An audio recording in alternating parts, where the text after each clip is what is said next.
कूच बिहार 1 अक्टूबर 24 दिनहाटा थाने की पुलिस अवैध हथियार बरामद करने में एक और सफलता हासिल की। रबीउल अली, कूच बिहार पश्चिम बंगाल यूपी। आज तक 27 सितंबर को दिनहाटा ने रथबारी घाट से सटे इलाके से विपुल दास नाम के एक व्यक्ति को आग्नेयास्त्र के साथ गिरफ्तार किया, जब आरोपी को दिनहाटा গত 27 সেপ্টেম্বর সোর্স ইনফরমেশনের ভিত্তিতে আমরা বিপ্লব দাসকে অ্যারেস্ট করেছিলাম। এরপর তাকে আমরা রিমান্ডে নিই, পুলিশ রিমান্ডে, এবং পুলিশ রিমান্ডে নেওয়ার পর জিজ্ঞাসাবাদে জানতে পারি তার আরেক সহযোগী মুর্শিদ আলম এলায়েস সোহাগের কথা।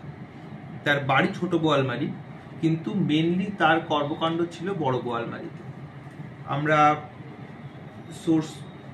সেখানে সোর্স ইমপ্ল্যান্ট করি এবং তার খবরাখবর নিয়ে